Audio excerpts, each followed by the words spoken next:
Time with Shebrew Royalty features remedies for inner healing and outer beauty. Real-time conversations with sisters in the Hebrew Israelite community, focused on healing our spirit, mind, and body, which will contribute to the healing of our nation as a whole. Sip a cup of tea, wear your favorite turban, tee, or tunic, and enjoy tea time with Shebrew Royalty.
Shalawam, shalawam, come on in.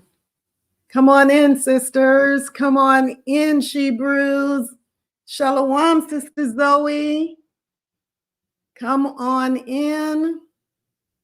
Come on in. How is everyone today? Sister Zoe, you are right on time. You are right on time, aren't you? Shalawam. Good to see you. Come on in, Shebrews, with your beautiful royal selves. Come on in. As you come in, please do me a favor, hit the like button, share, and subscribe. Also, hit the notification bell if you haven't already done so.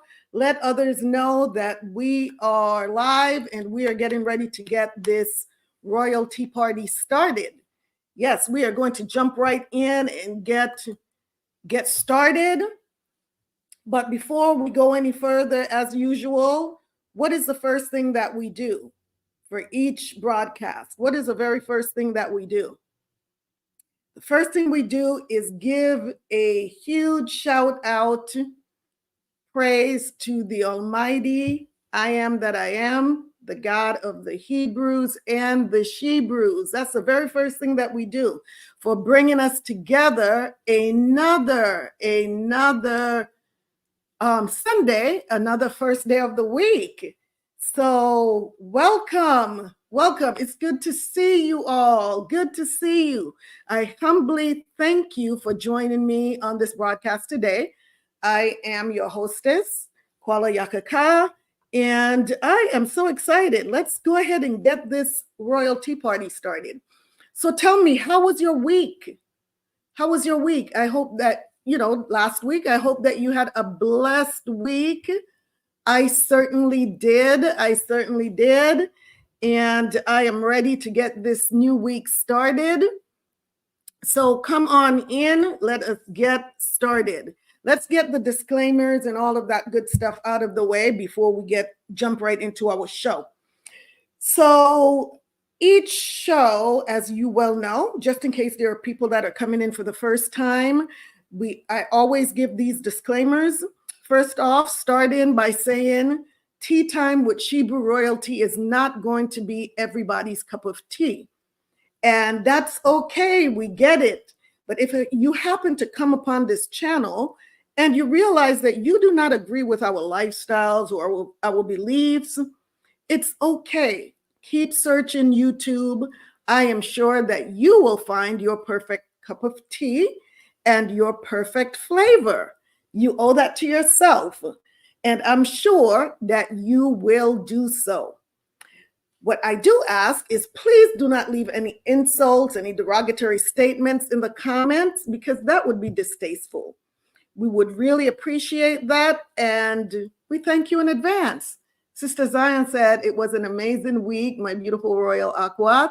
Trustful you had a beautiful week as well. Absolutely. And it's so good to see your royal regal self also.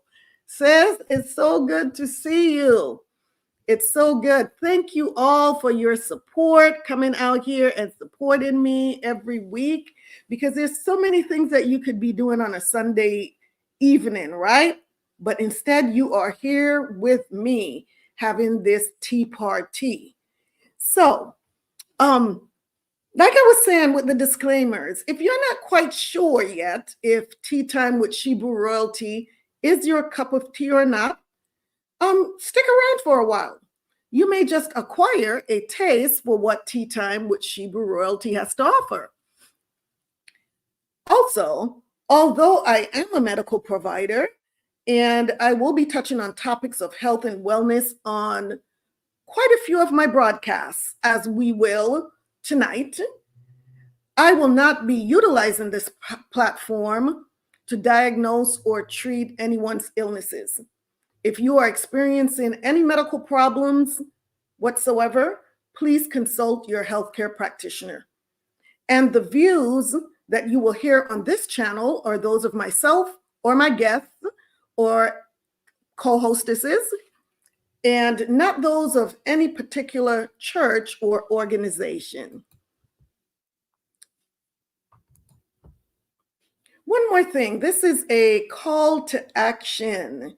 If you would like to be a guest on Tea Time with Shebrew Royalty, please send me an email to shebrewroyaltybiz@gmail.com. Let me get that on the banner for you. shebrewroyaltybiz@gmail.com. Please include a brief description of your business, your product, your service, or provide a topic that you would like to co-host. If you're interested in co-hosting, please send me that information to shebrewroyaltybiz@gmail.com. I would love to hear from you, and so that we can brainstorm on how we can collaborate to help heal and strengthen Shebrews throughout the four corners of the world, which will ultimately contribute to the healing of our nation as a whole. So please do send me an email to shebrewroyaltybiz@gmail.com if you are interested in co-hosting any shows, or if you have any services or products that you would like to feature on the show. I would also like to introduce my sponsor, Orderly Fashion 144, where you can shop for custom trends, designs, accessories, and apparel for the dapper and chic. Visit www.orderlyfashion144.com today. And I will also put their information up here on the screen so that you can have that. Here's their email address. Be sure to include the discount code QUALA, Q-A-L-A, which is my name, 15, to receive 15% off of your purchases. Free shipping will also populate on orders of $70 or more. Orderly Fashion 144 is also looking for fashion models that will purchase from the website and submit full body pictures for the website. You can receive up to 35% off your orders and one free item a month. In order to qualify, you must order at least 3 items monthly from the website. For more information, please send an email to info@orderlyfashion144.com. So please take that information down, and be sure to visit orderlyfashion144, .com. I would like to introduce you also to My Guardian Doc. This is a new, let me get this on the screen for you. Let me talk to you a little bit about myguardiandoc.com.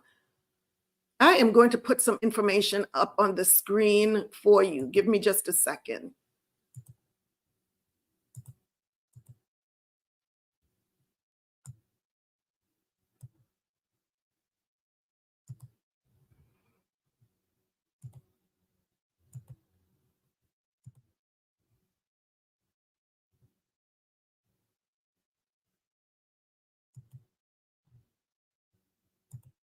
Okay, here we go.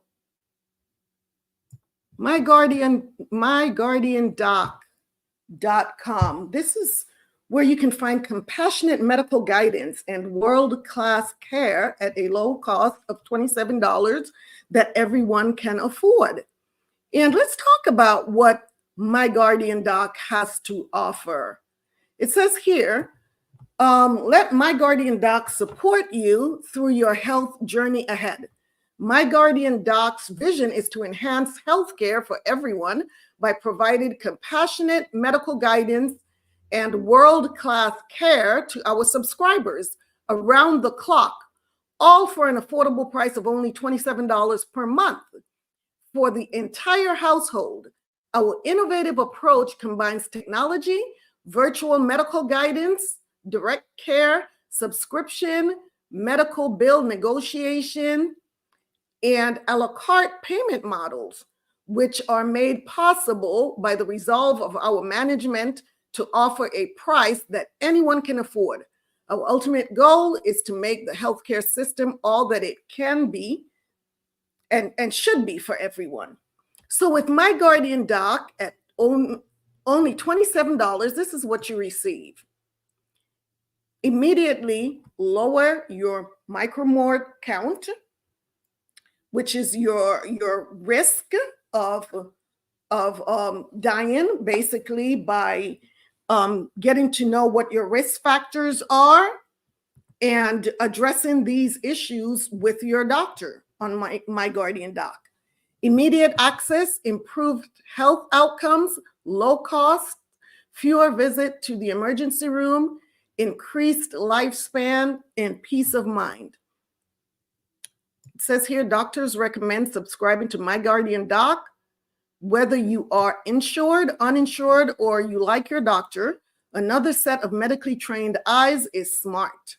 Medical guidance is similar to direct care, and despite the extraordinary benefits, only a few million people have it, since it generally does not cover payers and insurers. Medical guidance is an addition to your primary care and specialist doctors you may have. My Guardian Doc doctors are there to answer questions that they may not tell you. Most doctors support and welcome our My Guardian Doc services because we support their diagnoses, treatment protocols, and provide greater confidence to the patient and doctor. So this is some pretty interesting stuff. For $27 a month, you get telehealth, basically, from different specialists. So I encourage you to go to this website, myguardiandoc.com. And also, if you go to the description on YouTube of tonight's show, if you scroll down into the description, you will see the links. I will have the links there for the website and also where you can subscribe to myguardiandoc.com. So that's just some information about My Guardian Doc. And I am a subscriber. So, many times we may have something come up. You really don't want to go into the emergency room. It's something that can be handled through telehealth. For $27 a month, it covers your entire family, and it's a la carte care. So I think that's pretty fascinating. What do you all think about that? What do you think about myguardiandoc.com thus far? Does it sound interesting to you? All right. So sisters, let's move on. Tell me, what is your cup of tea tonight?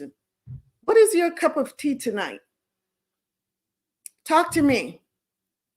My cup of tea tonight is moringa tea. Moringa tea. And we are going to talk about 9 reasons why we should drink moringa tea daily. Let me pop this video up here. so that you can get more information on moringa tea. Very, very healthy.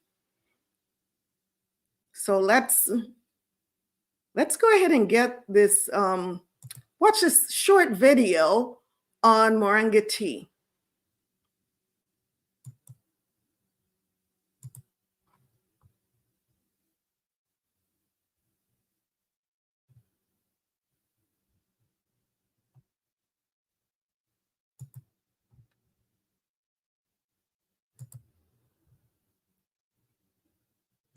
Today, we are going to tell you about a unique tea that's getting so much popular due to its unbelievably extraordinary health benefits. Moringa tea. Have you heard of it? Well, if not, you're in for a treat. In today's video, we'll be giving you some compelling reasons why you should drink moringa tea daily. So let's dive right in. Number 1. Moringa tea is packed with nutrients.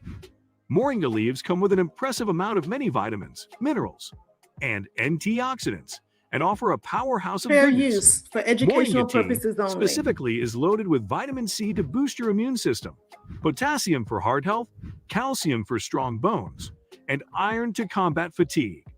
And these are just a few to name. Moringa tea is also a great source of vitamin A, vitamin E, vitamin K, and several B vitamins, such as vitamin B1, vitamin B2, and vitamin B3. Moringa tea also has an amazing antioxidant profile, as it contains flavonoids, polyphenols, and phytochemicals like quercetin and camphorol. So now you can imagine how moringa tea provides a convenient and delicious way to enhance your nutrient intake and improve your overall health.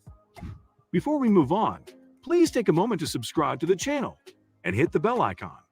If you find our videos helpful, please support us by becoming a patron. Number 2, it strengthens your immune system. When it comes to fortifying your immune system, moringa tea emerges as a superhero among many beverages. Being loaded with antioxidants like quercetin and chlorogenic acid, this delightful tea can play a crucial role in strengthening your body's defense mechanism. Plus, it contains handsome amounts of vitamin C, vitamin A, and vitamin E, which further help to empower your immune system to fight against germs and diseases.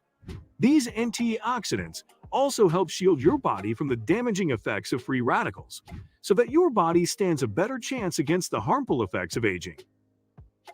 Number 3, increased energy levels. Are you tired of feeling sluggish and drained? If you're seeking a natural and sustainable energy boost, look no further than moringa tea.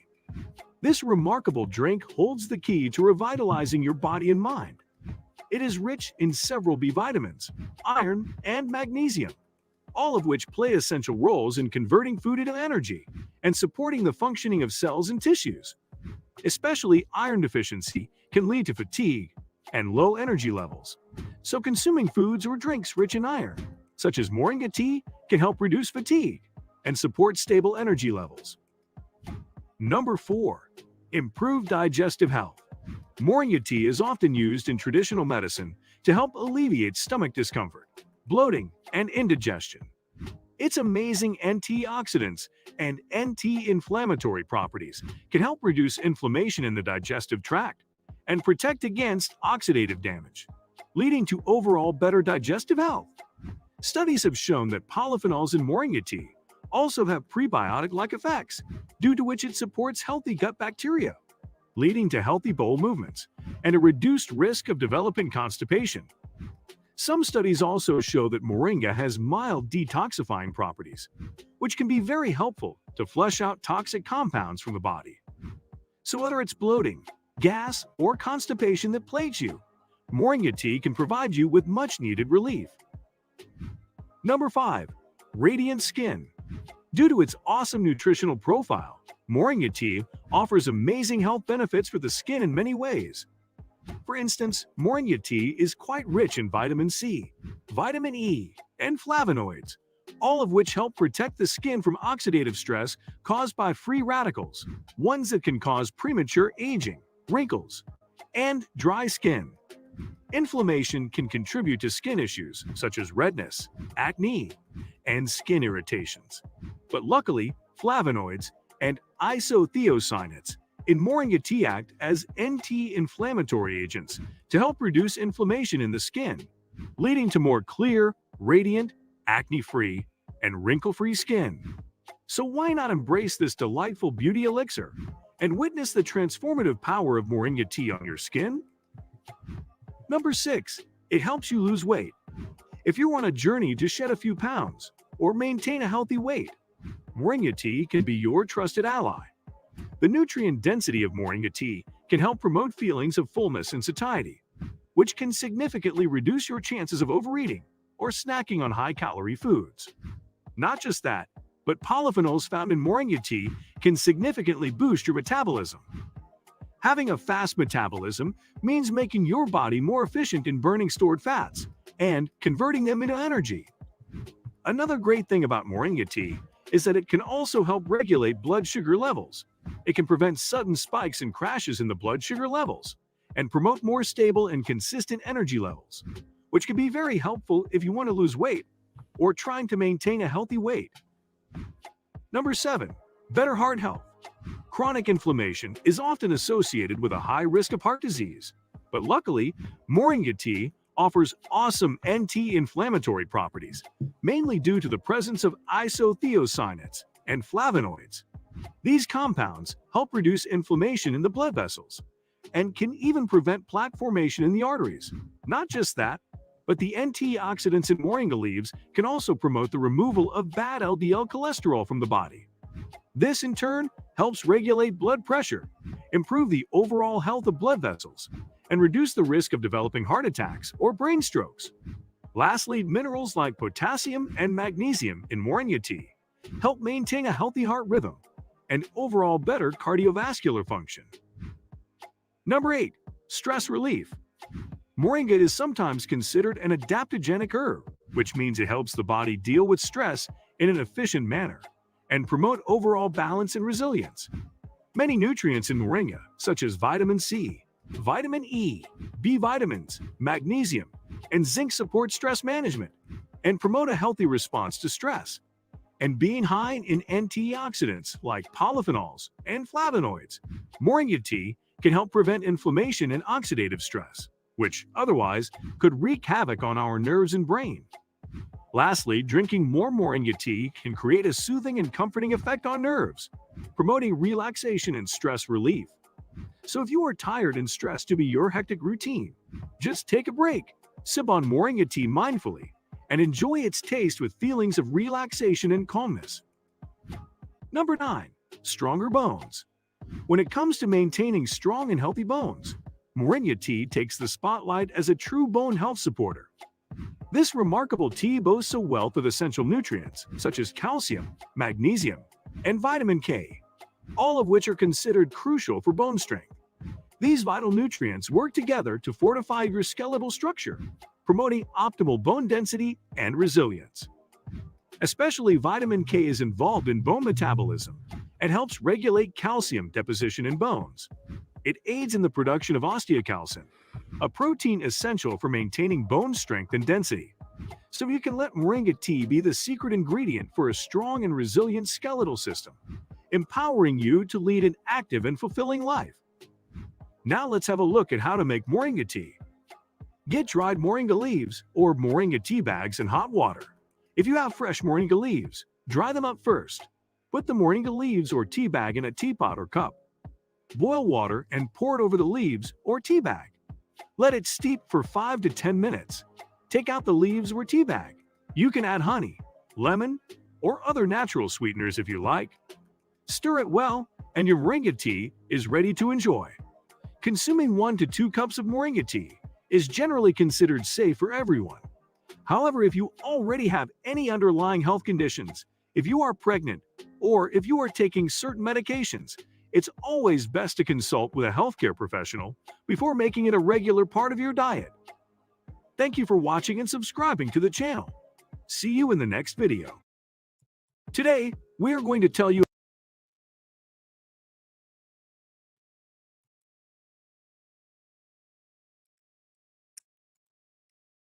So what do you think about this Healthy tea.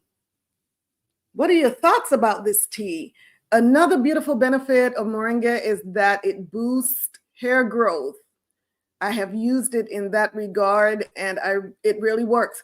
You know what? I watched another video, and they did mention that on the video, Sister Zion. They did. For whatever reason, it was not included in the benefits in this video, but the water for that reminder. Yes, that, and just drinking it, or do you also use it as maybe a hairspray or a rinse? Do you use it that way as well, or just through drinking the tea? Let me know. I drink the loose leaf tea, and I just add just a drizzle of honey in mine. Yes, it is powerful. Once again, do me a favor, hit the like button, share, subscribe, and the notification bell so you will know whenever we go live. Call the sisters, text the sisters, let them know that we are live, and tonight we are delving into mental health again. We're still in December, and we are focusing on mental health, which is the theme for December. How many of you were here last week? And what did you think about the show? We talked about mental health for our aging population. And what did you think about the show? Drop some comments in the box. Let's have a conversation. Was there anything that you learned from last week's show? So once again, tonight is our fourth of 5 broadcasts in our series of December's Mental Health Month topics. So I hope that you've enjoyed the previous shows thus far. Sister Zoe said the lesson was great. The water. Oh, you never fail to amaze me. The water, sis, you're so sweet. The water, praise the Most High. Praise the Most High. You know, I thank and I praise him for everything. During today's broadcast, we are going to tackle 2 topics: bipolar disorder and the effects of social media on mental health. These are the 2 topics that we're jumping into tonight. So I don't want to waste too much time. Let's jump right in, and let's talk about first bipolar disorder. So according to the National Institute on Mental Health, based on diagnostic interview data from National Comorbidity Survey Replication, the NCSR, past year prevalence of bipolar disorder among US adults age 18 and older shows an estimated 2.8% of US adults had bipolar disorder in the last year. Past year prevalence of bipolar disorder among adults was similar for males, which was at a 2.9%, and females 2.8%. An estimated 4.4% of US adults experience bipolar disorder at some time in their lives.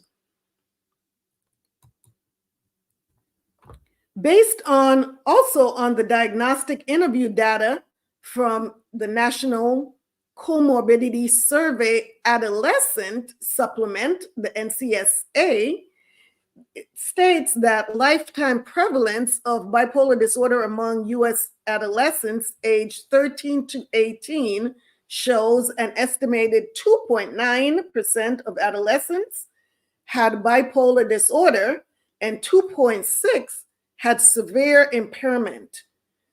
Diagnostic and Statistical Manual of Mental Health Disorders, the 4th edition, the DSM-4 criteria were used to determine impairment. The prevalence of bipolar disorder among adolescents was higher for females at 3.3% than for males at 2.6%. So let's talk about some of the symptoms and the causes of bipolar disorder. We're just going to go ahead and jump right in right now. Let's pull up some information here.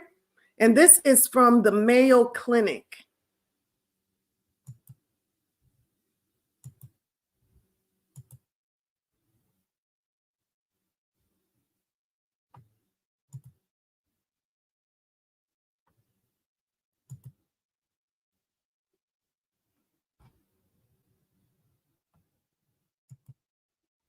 Okay.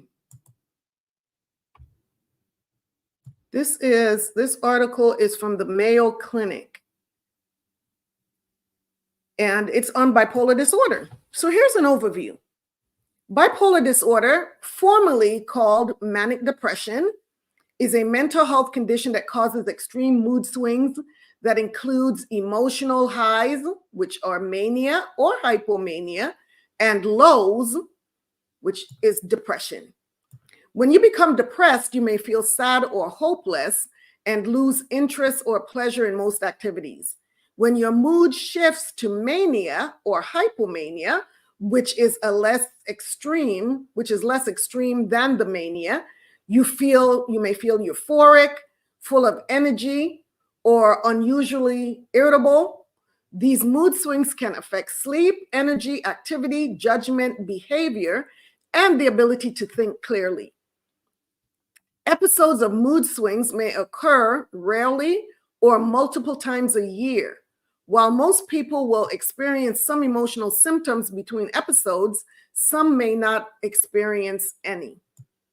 Although bipolar disorder is a lifelong condition, you can manage your mood swings and other symptoms by following a treatment plan. In most cases, bipolar disorder is treated with medications and psychological counseling or psychotherapy. So here are some of the symptoms of bipolar disorder and the different types. So there are several types of bipolar and related disorders. They may include mania or hypomania and depression. Symptoms can cause unpredictable changes in mood and behavior, resulting in significant distress and difficulty in life. So let's talk about bipolar 1 disorder. With bipolar 1 disorder, you've had at least one manic episode that may be preceded or followed by hypomanic or major depressive episodes. In some cases, mania may trigger a break from reality, which is psychosis.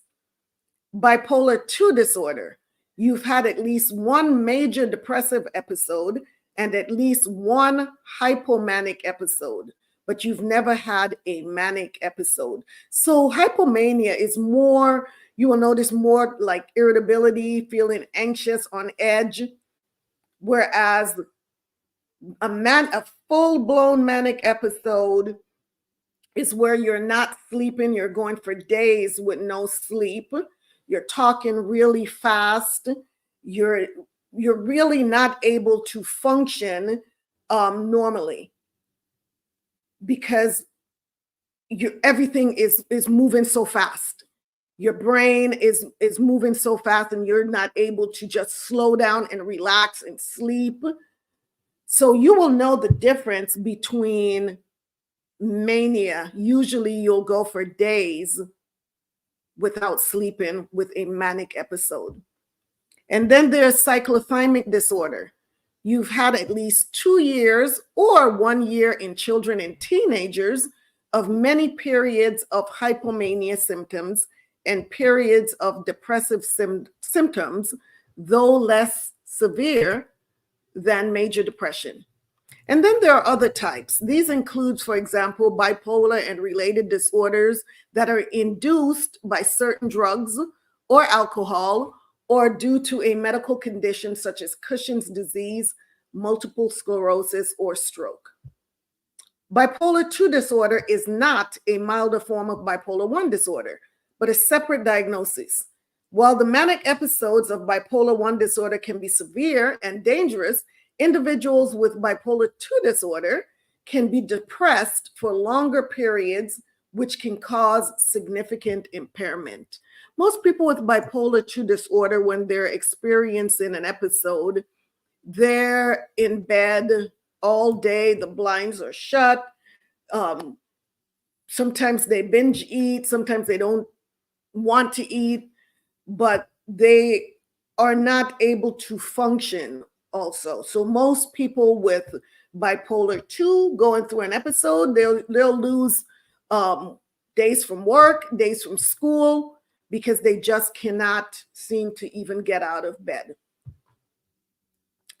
Mania and hypomania. Let's talk about the difference. Mania and hypomania are two distinct types of episodes, but they have the same symptoms. Mania is more severe than hypomania and causes more noticeable problems at work, school, and social activities, as well as relationship difficulties. Mania may also trigger a break from reality, which is psychosis, and require hospitalization. Both a manic and hypomanic episode include 3 or more of these symptoms: abnormally upbeat, jumpy, or wired, increased activity, energy, or agitation, exaggerated sense of well-being and self-confidence or euphoria, decreased need for sleep, unusual talkativeness, racing thoughts, distractibility, poor decision-making. For example, going on buying sprees, taking sexual risk, or making foolish investments. I've seen many patients also that gambling becomes a big issue during manic episodes. Major depressive episode. A major depressive episode includes symptoms that are severe enough to cause noticeable difficulty in day-to-day activities, such as work, school, social activities, or relationships. An episode includes 5 or more of these symptoms. So there's depressed moods, such as feeling sad, empty, hopeless, or tearful. In children and teens, depressed moods can appear as irritability, marked loss of interest, or feeling no pleasure in all or almost all activities. So things that used to be pleasurable are no longer pleasurable. Significant weight loss when not dieting, weight gain, or decreased or increase in appetite. In children, failure to gain weight as expected can be a sign of depression. Either insomnia or sleeping too much. Either restlessness or slowed behavior. Fatigue or loss of energy, feelings of worthlessness or excessive or inappropriate guilt, decreased ability to think or concentrate or indecisiveness, thinking about, planning, or attempting suicide. So here are some other features of bipolar disorder. Signs and symptoms of bipolar 1 and bipolar 2 disorders may include other features such as anxious distress, melancholy, psychosis, or others. The timing of symptoms may include diagnostic labels such as mixed or rapid cycling. In addition, bipolar symptoms may occur during pregnancy or change with the season. So the cycling is how frequently you go from either mania to depressed. For some people, it's rapid cycling where that's happening on a frequent basis, and some it may just be intertwined, and it's mixed.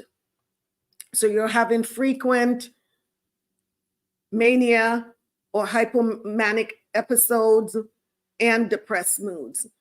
For a lot of people with bipolar 1 disorder, they may go through long periods of depression, and we're talking weeks to maybe months, and then go into a manic episode. And for some people, it happens more frequently. So that's where you'll see the rapid cycling.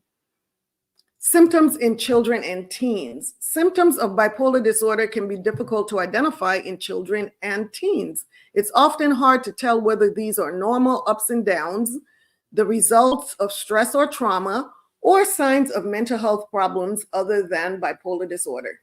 Children and teens may have distinct major depressive or manic or hypomanic episodes, but the pattern can vary from that of adults with bipolar disorder, and moods can rapidly shift during episodes. Some children may have periods without mood symptoms between episodes. The most prominent signs of bipolar disorder in children and teenagers may include severe mood swings that are different from their usual mood swings. So when should you see a doctor? Despite the mood extremes, people with bipolar disorder often don't recognize how much their emotional instability disrupts their lives and the lives of their loved ones and don't get the treatment they need.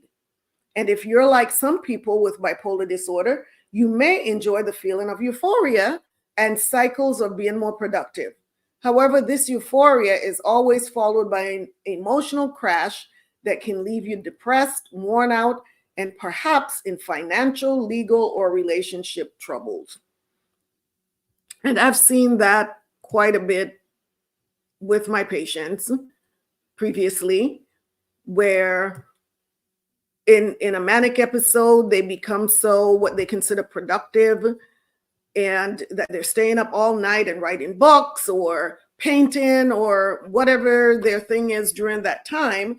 And they don't see it as a problem because they think that they're just being productive. But shortly after, they crash and go into a depressed state. And this just keeps, it's just a cycle of highs and lows and highs and lows. Hence the term bipolar. If you have any symptoms of depression or mania, see your doctor or mental health professional. Bipolar disorder doesn't get better on its own. Getting treatment from a mental health professional with experience in bipolar disorder can help you get symptoms under control. When to get emergency help. Suicidal thoughts and behaviors are common among people with bipolar disorder. If you have thoughts of hurting yourself, call 911 or your local emergency number immediately. Go to an emergency room or confide in a trusted relative or friend, or contact a suicide hotline in the US. Call or text 988 to reach the 988 Suicide and Crisis Lifeline, available 24 hours a day, 7 days a week. Or use the Lifeline chat, and there's a link right there. Services are free and confidential. If you have a loved one who is in danger of suicide or has made a suicide attempt, make sure someone stays with that person. Call 911 or your local emergency number immediately. Or if you think you can do so safely, take the person to the nearest hospital emergency room. So that's an overview of bipolar disorder.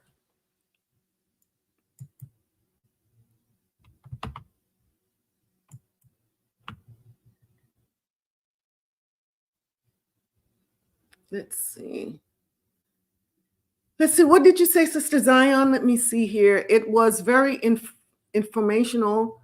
Dementia versus delirium, something of that sort, right?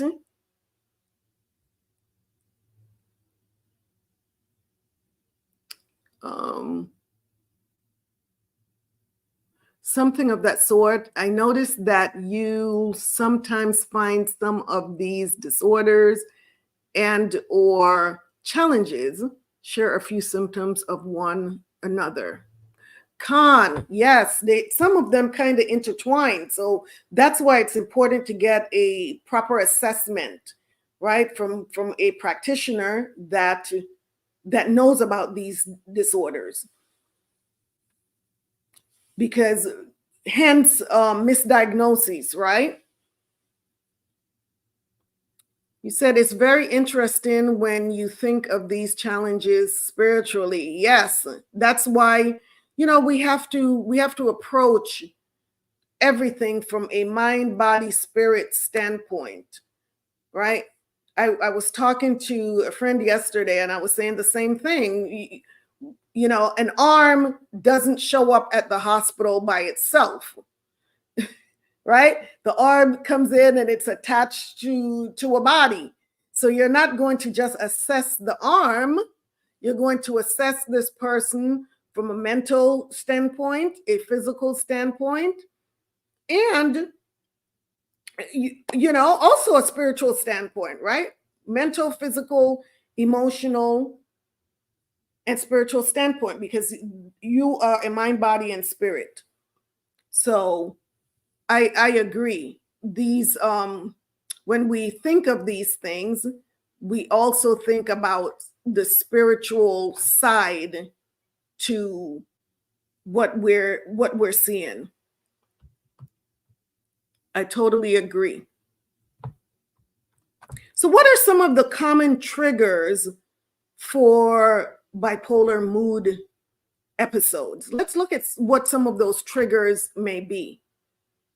Something that may bring on a bipolar mood episode.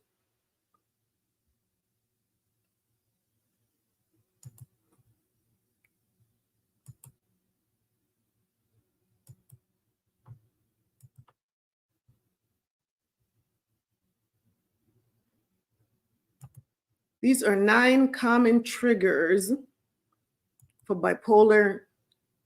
This is for a bipolar 1 mood episode and how to manage them. So these are the 9 things that can trigger a bipolar 1 episode. Stress, poor sleep, and hormonal changes, and this is according to Healthline. This is healthline.com. Stress, poor sleep, and hormonal changes are just a few triggers of bipolar 1 mood disorder. Managing these triggers can help you better navigate this condition. So bipolar disorder is a mental health condition featuring extreme changes in mood, activity, and energy level, which we talked about earlier. It's characterized by cycling periods of depression and mania, a state of agitation and heightened mood that can lead to impulsivity and restlessness. Bipolar 1 disorder is one of several types of bipolar disorder. It involves full episodes of mania with or without depressive periods. If you live with bipolar 1 disorder, managing energy shifts can be challenging, even if you're doing everything according to your treatment plan. Certain triggers can spark a mood episode. So here's one. Number 1, negative life events. Facing emotionally charged times can contribute to mood symptoms when you live with bipolar disorder. A 2016 review of longitudinal research confirmed that negative life events predicted increases in bipolar depression. An older study from 2014 found that this effect was strongest amongst those living with bipolar 1 disorder compared to bipolar 2 disorder. Death of a loved one, natural disasters, relationship breakups, and job loss are all examples of major life events that might have this effect. Number 2, good stress. It's not only negative events that can trigger a bipolar 1 episode. Caroline Onishak, a psychiatric nurse practitioner in Chicago, Illinois, points out that even positive life events or stress can cause mood cycling. Even good stressors, such as starting a new job or moving into a new home, can disrupt the person's equilibrium and lead to unstable moods, she explains. Disrupted sleep. Bipolar 1 disorder can disrupt sleep, but disrupted sleep can also impact bipolar disorder. In a 2017 study of more than 3,000 people with bipolar disorder, Sleep loss was associated with increased episodes of mania, particularly in women and those living with bipolar 1 disorder. Working night shift, parenting, and frequent travel between time zones are all things that can impact the quality and quantity of your sleep. Number 4, climate and weather changes. The change of season has been documented as a common environmental trigger for mood episode switches in bipolar disorder. About 25% of people with bipolar disorder have seasonal affective disorder. And we talked about seasonal affective disorder in week 1 of December, mental health month. This is a type of depression related to changes in seasons. How much sunlight you're exposed to may play a role, but that's only part of the puzzle. According to the authors of a 2020 study, changes in temperature, rainfall, atmospheric pressure, and cloudiness are all factors that may contribute to bipolar mood cycling. Number 5, substance use. According to the Substance Abuse and Mental Health Services Administration, 30% to more than 50% of people with bipolar disorder will develop a substance use disorder at some point. Substance use can worsen symptoms of bipolar 1 disorder. Alcohol and recreational substances create chemical changes in your body. Dr. David Feifel, an emeritus professor of psychiatry at UC San Diego, explains, perhaps the most powerful triggers are certain psychoactive drugs, both illicit and prescribed, such as antidepressant medication, steroids, hallucinogens, and even heavy cannabis ingestion. Certain prescription medication used to treat bipolar disorder or other conditions may also trigger a bipolar mood episode. For instance, antidepressants may trigger an episode of mania in some people with bipolar disorder. To reduce this risk, they're often prescribed along with mood stabilizers. And I have witnessed that. I have witnessed patients prescribed an antidepressant for what was thought to be a major depressive disorder. And it turns out that there was an underlying bipolar disorder that was waiting for the right circumstances to create mania. And when they were prescribed an antidepressant without a mood stabilizer, it did trigger manic episodes. You may speak with your doctor about how your treatment for bipolar disorder or other conditions affect your symptoms. Number 6, reproductive hormones. Extreme hormonal changes can be a natural part of life, such as with pregnancy or menopause. According to a small 2015 study of 56 women, hormonal changes during menopause were associated with both increased depressive and mania episodes in bipolar disorder. A more recent study from 2017 of 158 women found that hormonal changes at menstruation, after childbirth, and during menopause were all linked to a worsening of bipolar mood symptoms for many of the participants. Number 7, thyroid hormones. Reproductive hormones aren't the only ones that may trigger bipolar 1 mood episodes. Insufficient levels of thyroid hormone can lead to depression, states Onishek. Extremely low thyroid levels, a condition termed myxedema, can precipitate mania and even psychosis. Thyroid levels should be checked for anyone presenting with a first episode of mania. Number 8, co-occurring medical conditions. Living with bipolar disorder can be complicated by other conditions that come with their own sets of symptoms. Candice Colkin de Cavalho, a licensed social worker from Morris Plains, New Jersey, says the most common mental disorders that co-occur with bipolar disorder are anxiety disorders, personality disorders, and substance use disorders. David Zoll, Psych D, a clinical psychologist from Brooklyn, New York, adds that physical illness or injury may also trigger depression or mania. If you are managing bipolar disorder and another condition, speak with a doctor about a treatment plan that can help you manage your symptoms. Number 9, nutrient deficiencies. Even though bipolar 1 disorder is a mental health condition, what you eat or don't eat can influence your mood. Sometimes deficiencies in vitamins, particularly vitamin B12 or D, can put a person at risk for depression or mood instability, says Onishak. You may work with your doctor or registered dietitian to develop a meal plan that will help you meet your nutritional needs.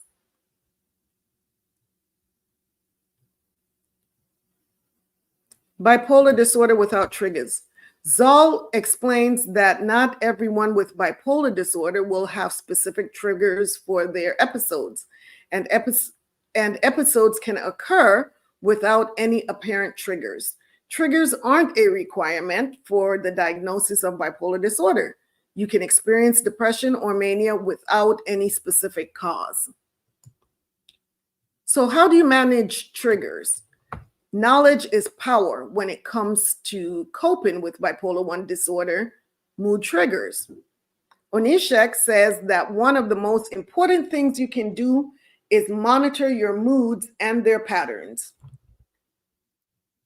And this is where a mental health journal will come in very handy.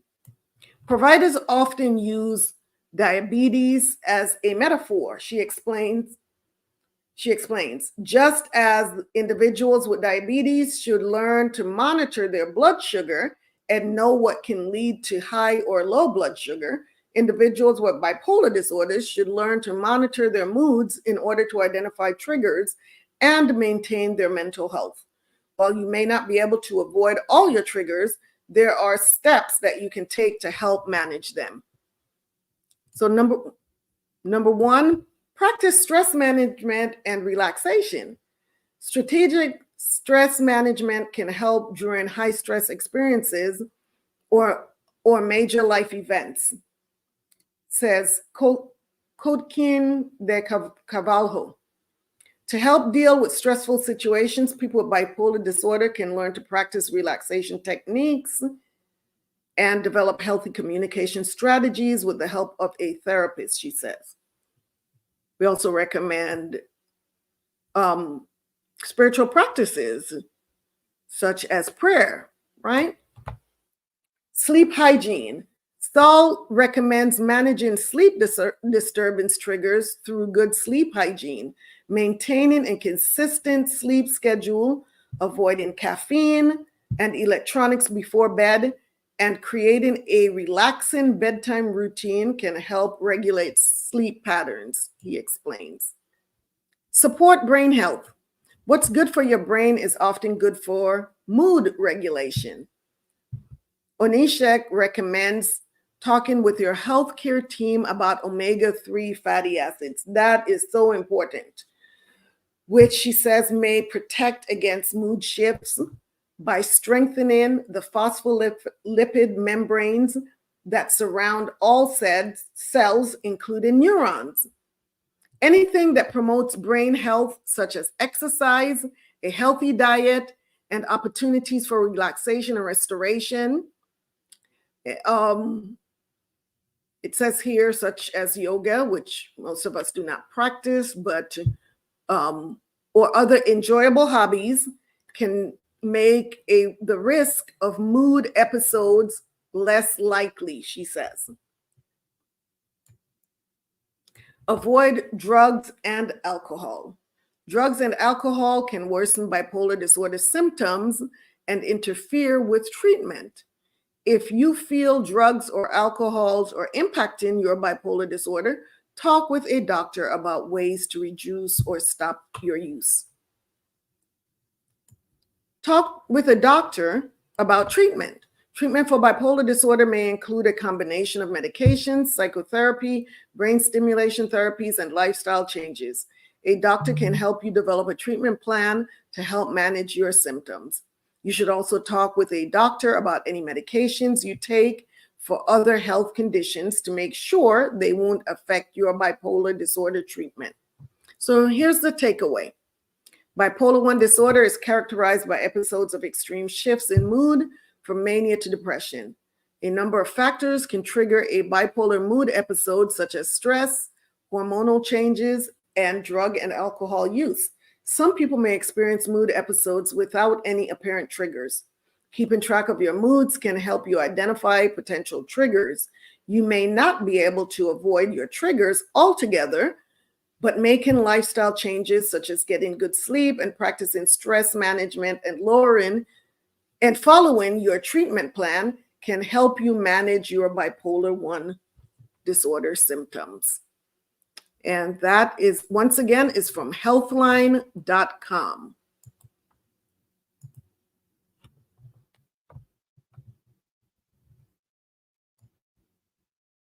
So there we go. That is it on bipolar disorder. Does anyone have any comments, any questions about bipolar disorder? Do you know anyone that is struggling with bipolar disorder?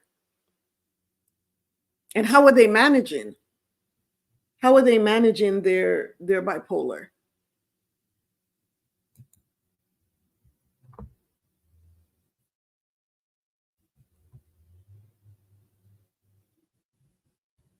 So yes, that is it on bipolar disorder. So let's talk about social media effects on mental health. That's our next topic. Social media effects on mental health.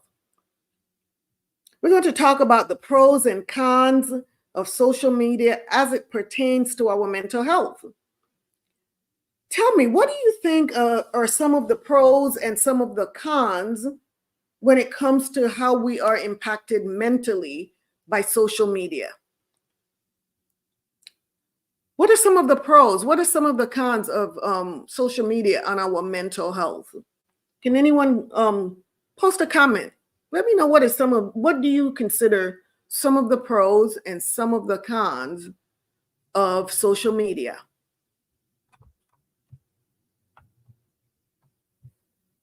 When it comes to our mental health.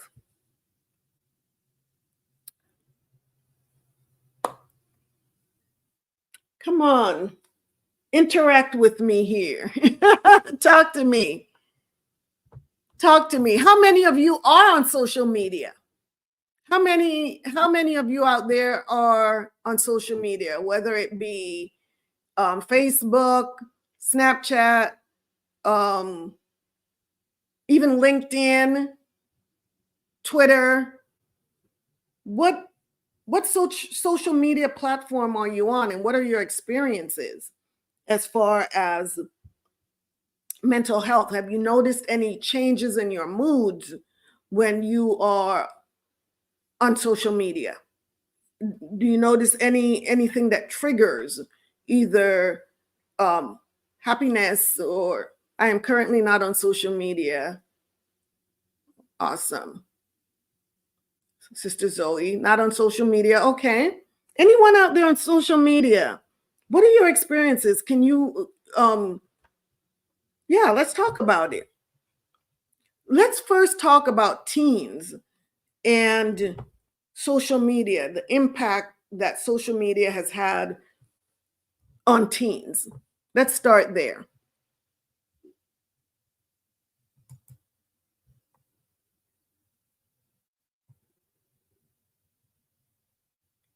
Sister Zion says social media can cause depression, low self-esteem, and even media addiction. Correct. We are going to go into some of those. So now that we know some of the cons, someone post, what are some of the pros of social media on mental health? What are some of the pros?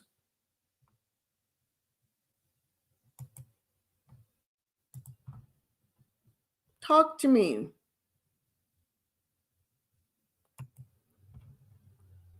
Okay, let's see here. This is once again the Mayo Clinic.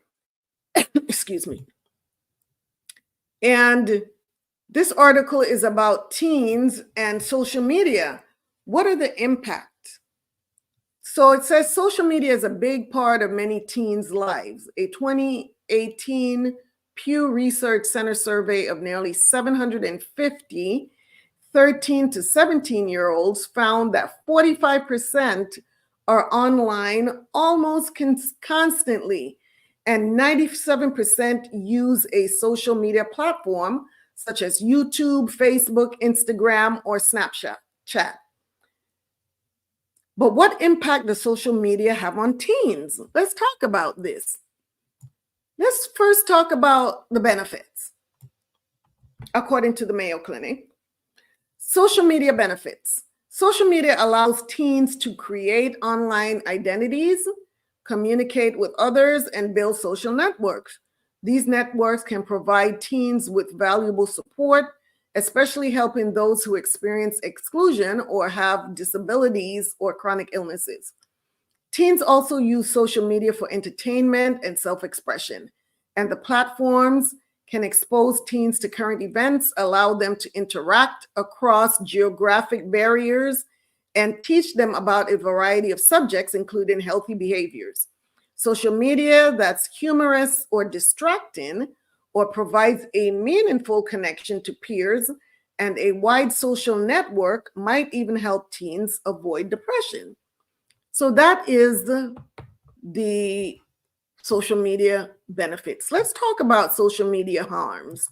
However, social media use can also negatively affect teens, distracting them, disrupting their sleep, and exposing them to bullying, rumor spreading, unrealistic views of other people's lives, and peer pressures.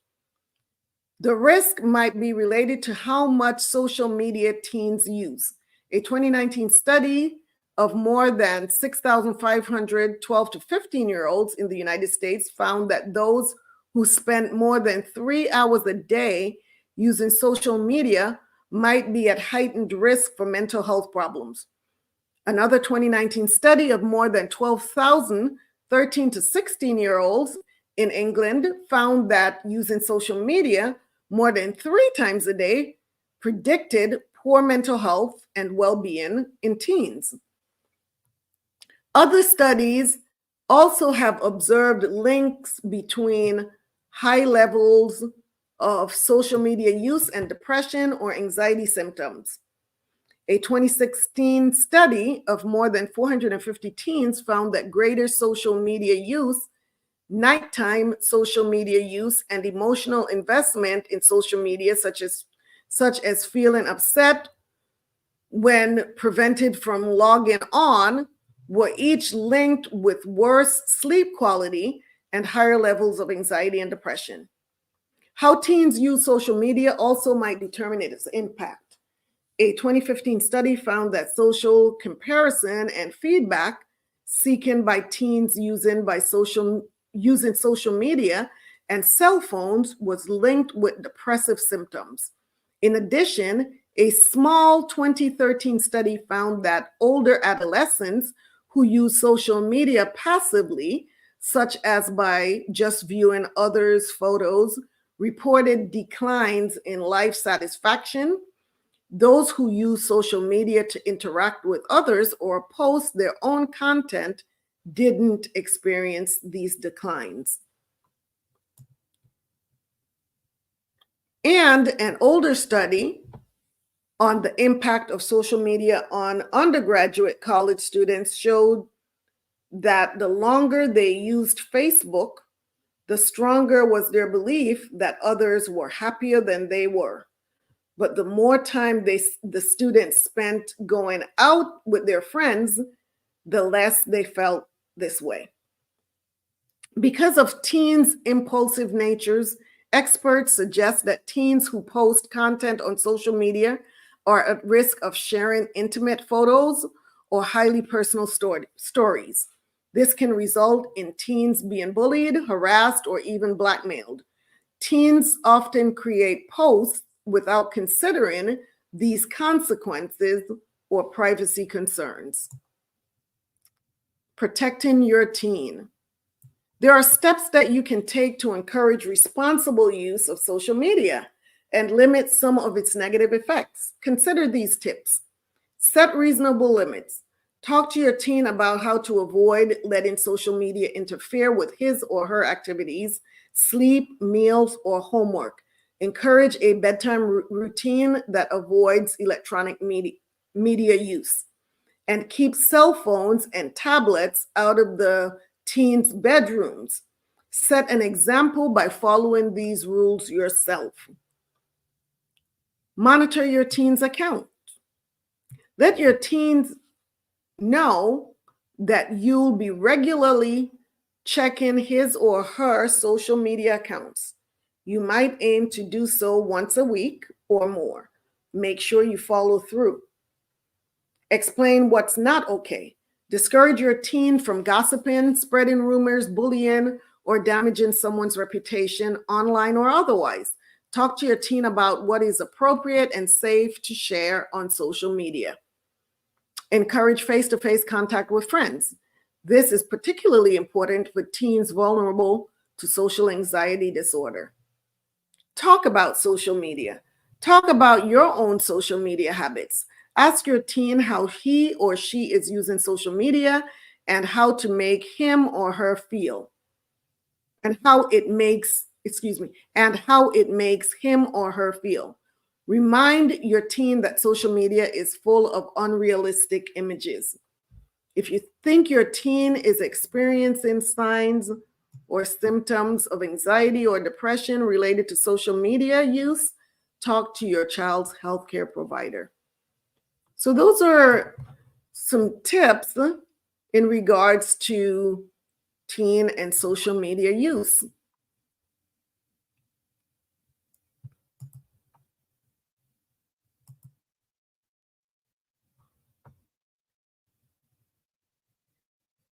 Sister Zion says, it will give you solutions to help your condition for one. Okay. And you can probably communicate with loved ones through social media platforms. Yes. Those are some pros of social media. Definitely. What did you think about the impact on teens and social media, and the tips that were given on how to manage social media for your teens? Anyone out there that can relate with what we're talking about?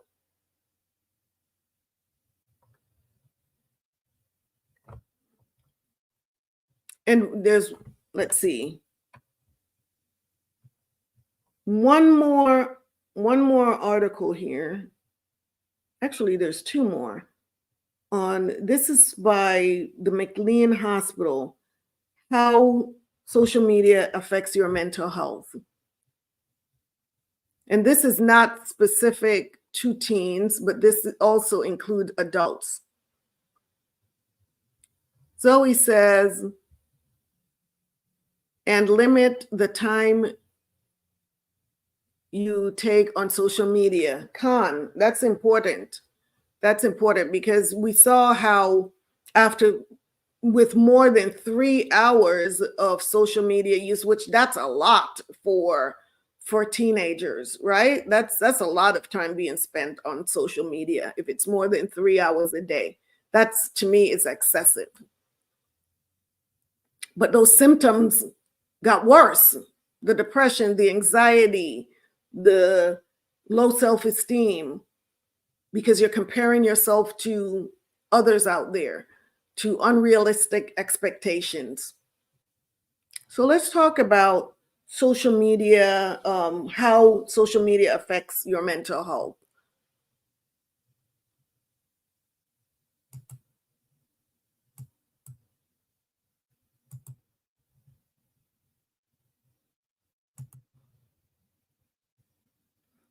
And this is by McLean Hospital.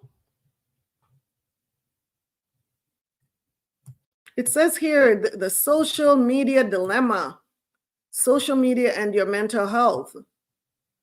Like it or not, using social media can cause anxiety, depression, and other health challenges. How can you change your habit?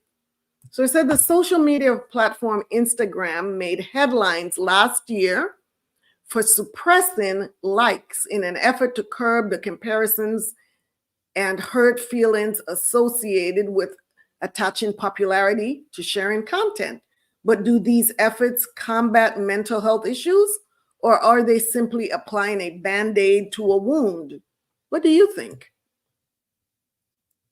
It's a small step in the right direction, says Jacqueline Sperlin, PhD, a psychologist at McLean Hospital who works with youth who experience anxiety disorders about Instagram's recent restriction. Even if you remove the likes, there continue to be opportunities for comparisons and feedback. People still can compare themselves to others, and people still can post comments. What are the risks for the reward? Social media has a reinforcing nature. Using it activates the brain's reward center by releasing dopamine, a feel-good chemical linked to pleasurable activities such as sex, food, and social interaction.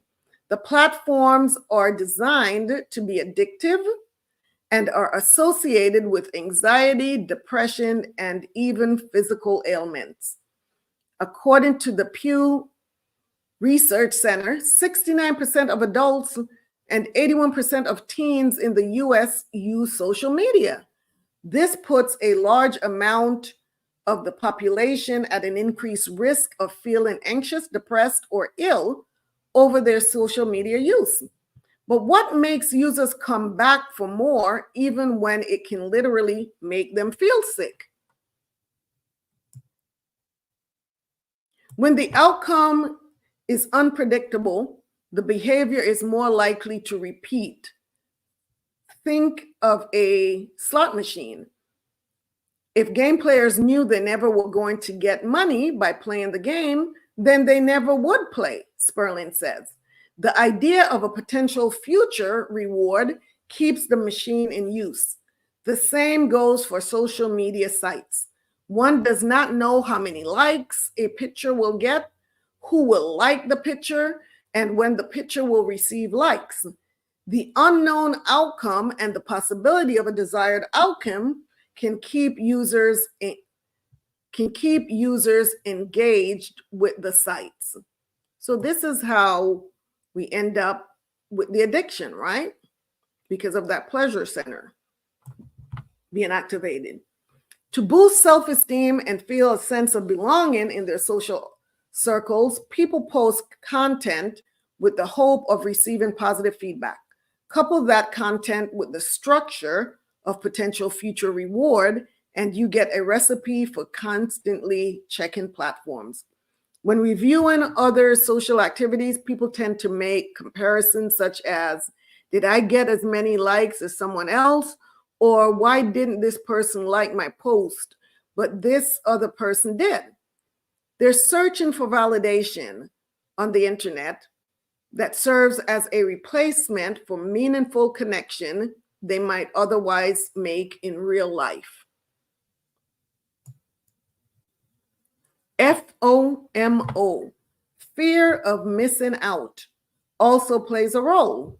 If everyone else is using social media sites and if someone doesn't join in, there's concern that they'll miss jokes, connections, or invitations.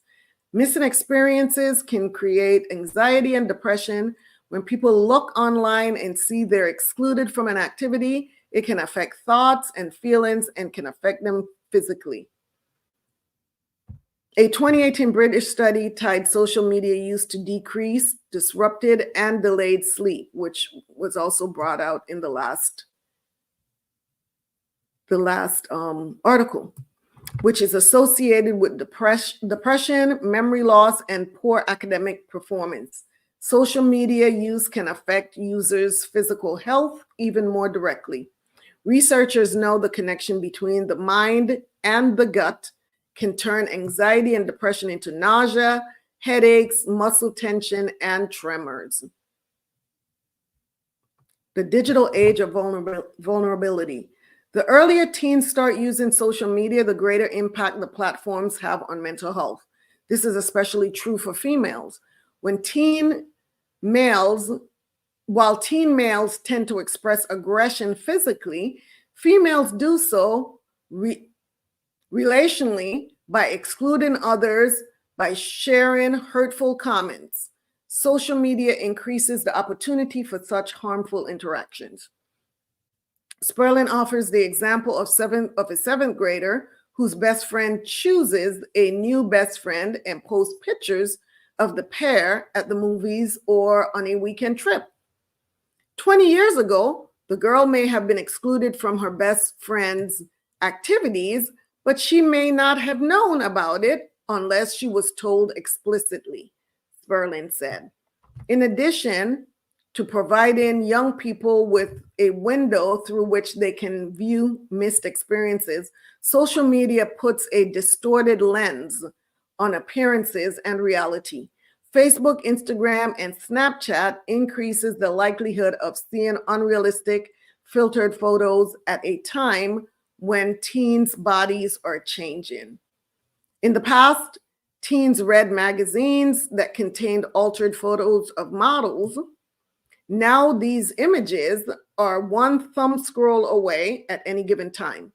Apps that provide the user with airbrushing, teeth whitening, and more filters are easy to find and easier to use. It's not only celebrities who look perfect, it's everyone. Isn't that true?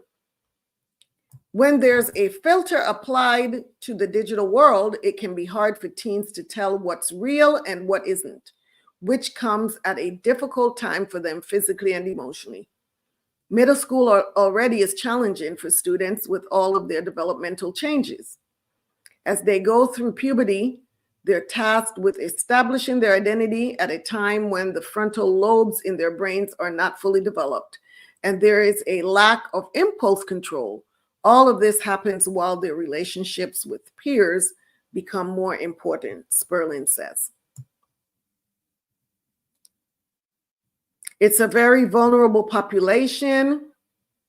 Oh, I scrolled a little bit too fast there.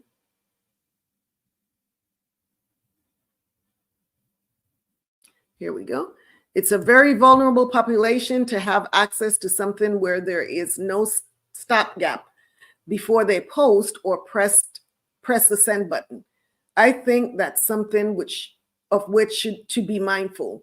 Adults are vulnerable too. In recent years, plastic surgeons have seen an uptick in requests from patients who want to look like their filtered Snapchat and Instagram photos.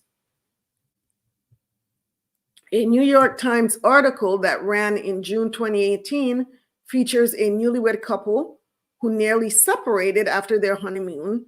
The reason? The wife spent more time on the trip planning and posting selfies than she spent with her husband. So how can the platforms change? Sperling acknowledges social platforms have positive aspects, such as their ability to allow people to stay in touch with family and friends around the world.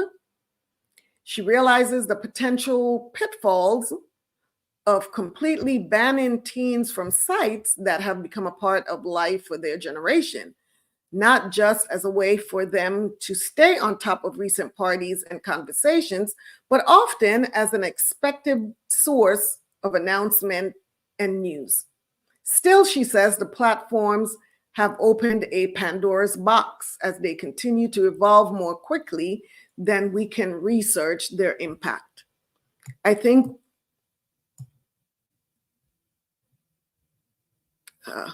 we need to take a step back and look at the role technology is playing in our society as a whole, in terms of people needing instant gratification, staying home and not interacting in the community by going to local stores or to the movie theater, she says.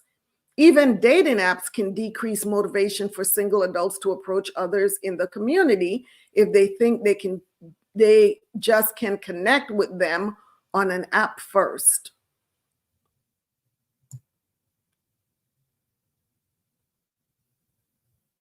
In addition to limiting likes, as Instagram has done, Sperling suggests social platforms consider decreasing mass sharing altogether. They might function more as messaging services by highlighting one-on-one communications.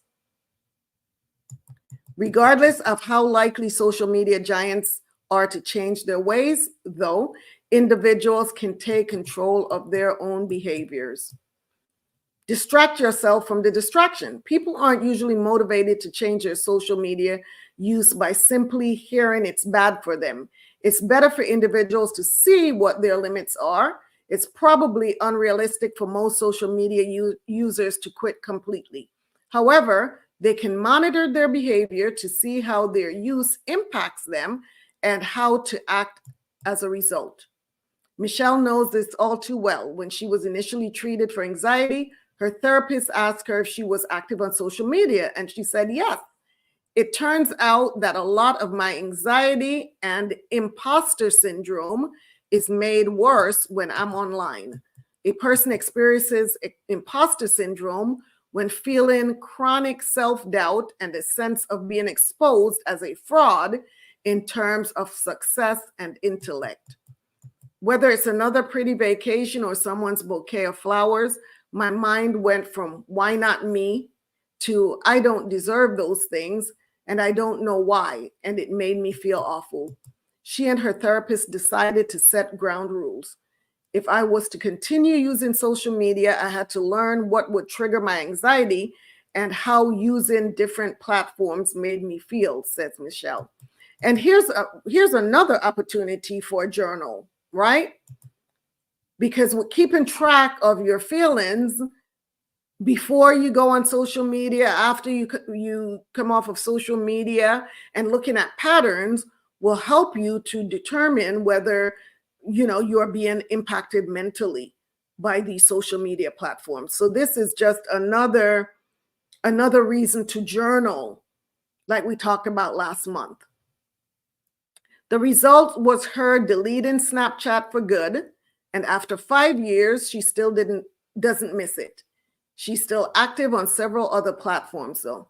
Sperling encourages people to conduct their own behavior experiments by rating their emotions on a scale of 0 to 10, with 10 being the most intensely one could experience an emotion before and after using social media sites at the same time each day for a week.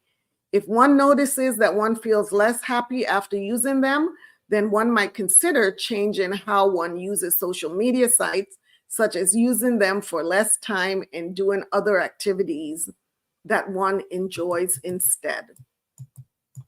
Okay. So what do we think of that?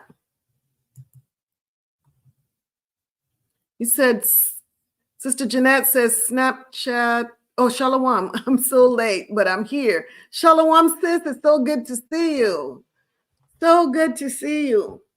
Yeah, so what do you all think about that, about the effects on your mental health?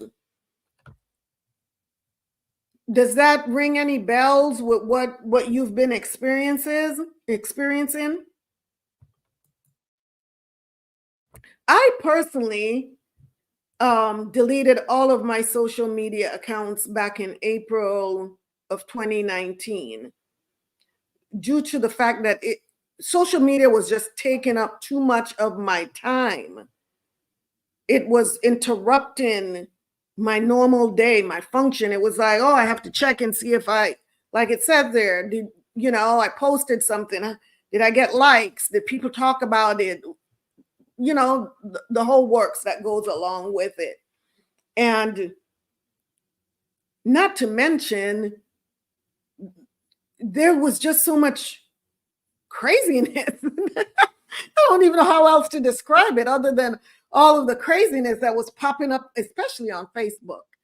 I wasn't very active on Instagram or Twitter, although I had accounts, but I was more active on Facebook.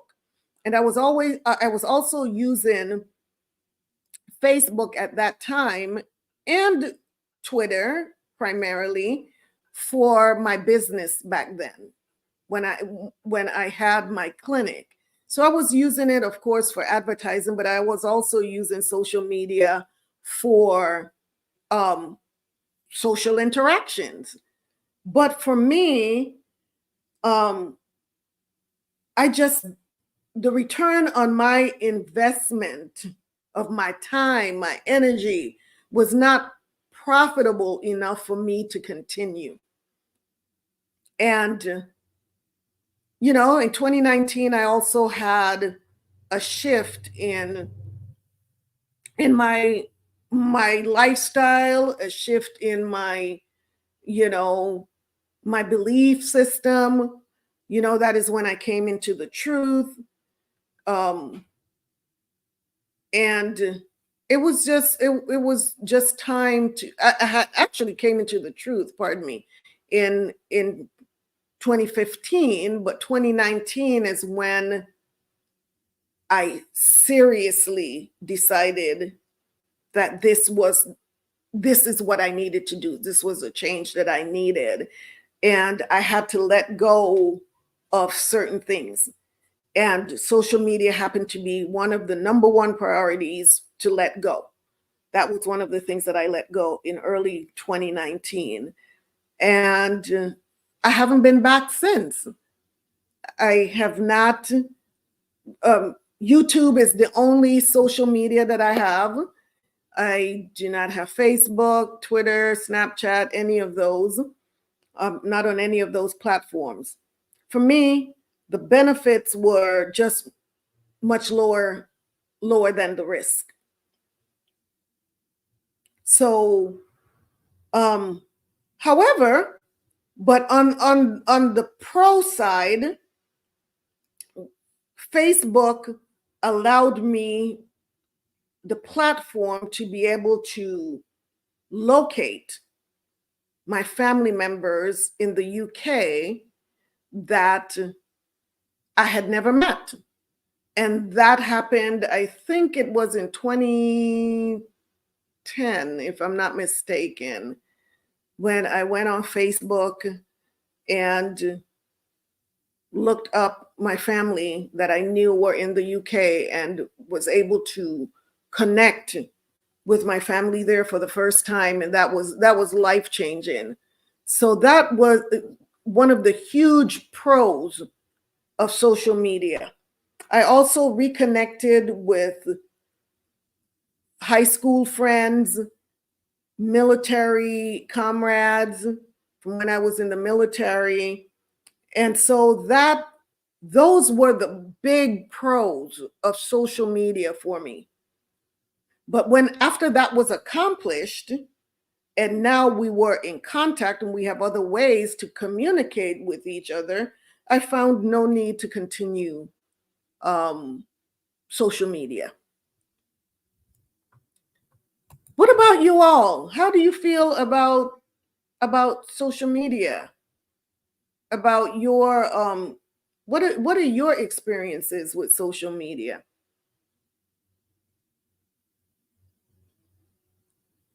So Sister Zoe says, wow, the way technology changed people. Khan. Yeah.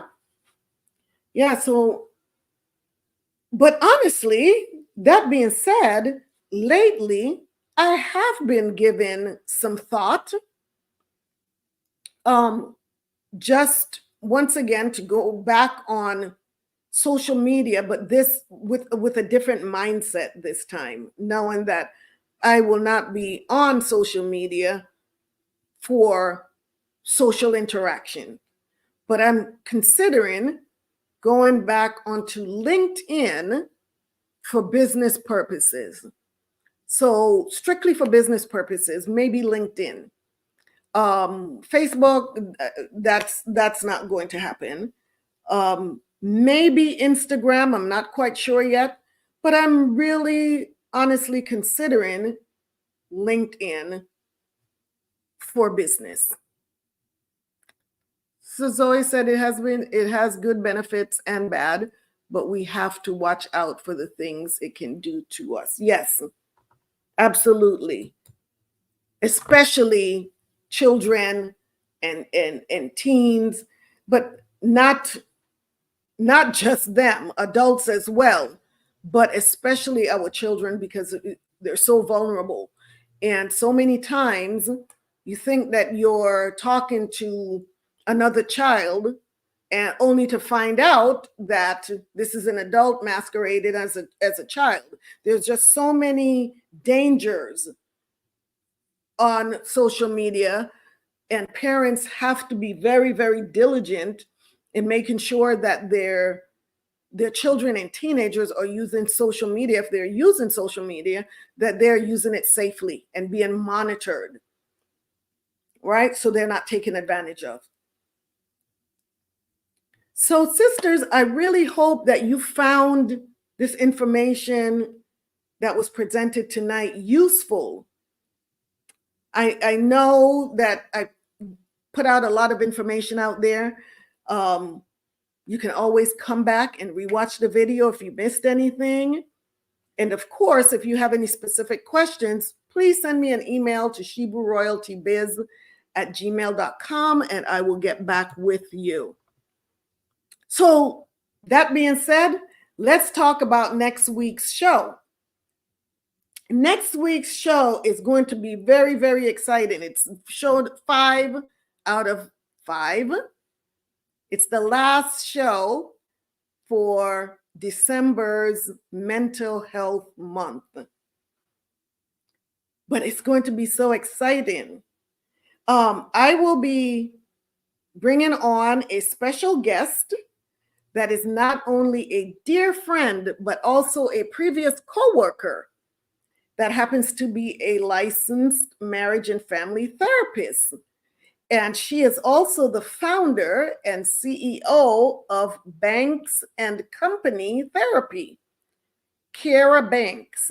She is reshaping lives in the Dallas-Fort Worth premier concierge therapy space. Be sure to tune in next week and invite others to join us in welcoming Miss Banks to Tea Time with Shebrew Royalty.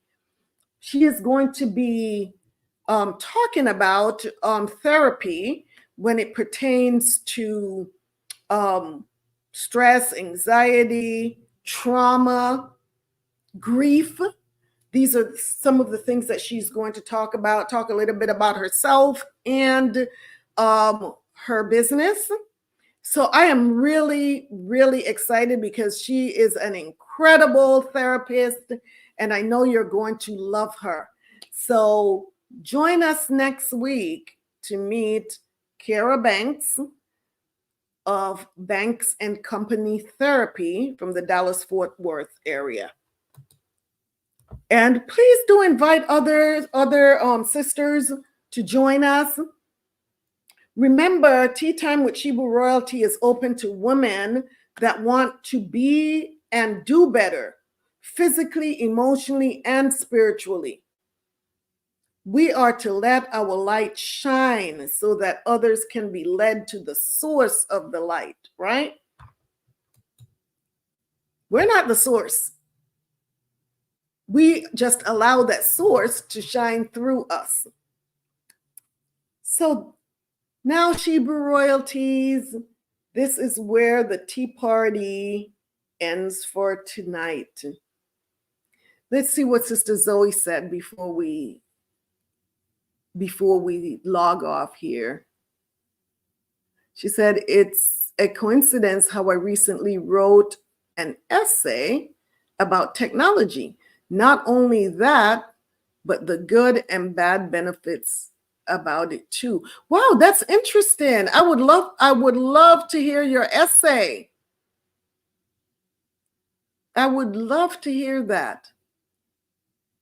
Why don't Sister Zoe, we'll talk and maybe you can come on one day and share share that essay.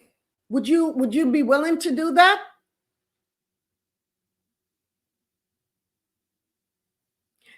Sister Jeanette, she is going to be a great guest next week. I'm so excited. I'm so excited. And this is a way for she and I to reconnect again. So I am really excited about having her on here next week. It's going to be super, super fun and super informative. Absolutely. Yes, you have to ask your dad, of course. Of course, I agree. Talk to dad and let's see if you will come on and share that essay with us. So sisters, Shebrew Royalty, this is where the tea party ends for tonight. Don't forget your moringa tea with all of the health benefits twice a day for all of those super health benefits, okay? So be sure to be here next week, same time, same tea channel. If it's the Most High's will, right? We will be back next week. So thank you, Thawada, for once again sharing this time with me, having tea with me, conversation with me, learning with me.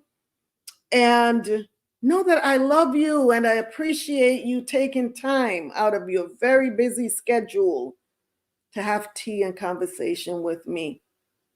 Also, know that I'm praying for you and praying for us.